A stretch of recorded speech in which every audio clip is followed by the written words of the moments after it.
ሰላም አለይኩም ወራህመቱላሂ ወበረካቱ። ውዴ ቻናሌ ቤተሰቦች እንዴት ናችሁ? ደህና ናችሁ? ከኔ ጋር አልሐምዱሊላህ።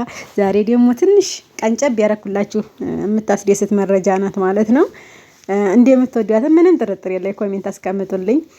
ቅዳሜ ነው። ቅዳሜ እንደመሆኑ ባሻገር ዘግጀት እያልኩ ነው ወደ ሚዛን ለመውጣት ደብተሬን ፖርሳዬን እያዘጋጀሁ ነው። ሀባይቦችዬ በአንድ እጄ ይዤ ነው እየቀረጽኩ ያለሁት። እንደገና ደግሞ በአንድ እጄ አልመቻይ ብሎ ነው ማለት ነው። እንግዲህ ይሄንን ላሳያችሁ የቻልኩበት አንድ ምክንያት አለኝ። እንዲሁ አለ ምክንያት አይደለም። ብር ማዘጋጀት በጣም ይከብዳል በአሁኑ ሰዓት እህል ስንገዛ ማለት ነው። ወላሂ ነው የምላችሁ። ይቻ 50 ሺህ ብር ብቻ ናት። 50 ሺህ ብር አሁን በማን ቀን ቢያንስ ተቤት እንኳን ስወጣ 200 ሺህ መያዝ አለብኝ ማለት ነው እህል ሚዛን ላይ ስቀመጥ። ምክንያቱም የብር እጥረት አለ። ከባንክ ቤት ብር ማውጣት አንችልም ማለት ነው።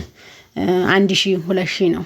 ለእህል መግዣ ደግሞ ዘመድ ያለ ይሰጠናል፣ ዘመድ ያላለ ደግሞ አይሰጠንም። ሰው በሰው ነው የምናፈላልገው ማለት ነው። ዘይት ቤቶች፣ ሱካር ቤቶች፣ ሸቀጣ ሸቀጥ ልብስ ቤቶች በቃ እናስተላልፍላቸዋለን ይሰጡናል ማለት ነው። እቺን 50 ሺህ ብር አሁን ከአንድ ሰው አግኝቼ ነው ትናንትና ያዘጋጀኋት ናት። ማሻአላህ። እና የብር ችግር እስከዚህ ደረጃ ሄዷል ማለት ነው። ብርም ኑሮን እንዲያለለን እየሆነ ነው ያለ ነው ለማለት ፈልጌ ነው። ወደ ገበያ ሚዲያ ልወስዳችሁ ነው ሀባይቦችዬ። 450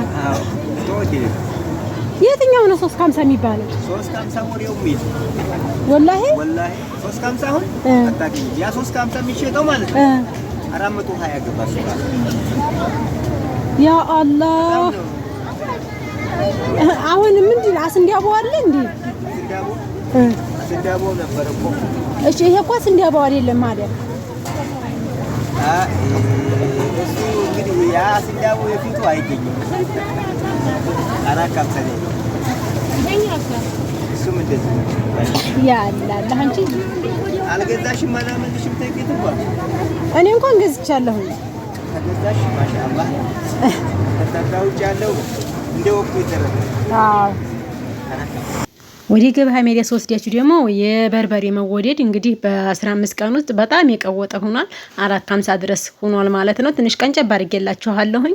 ለዛሬ ይበቃችኋል። ለነገ በሌላ ቪዲዮ እንገናኛለን። ሀባይቦች እየሸር ማድረጋችሁ እንዳትረሱ። የሰው ትእዛዝ አለኝ። ያን ቪዲዮ ሰራላችኋል።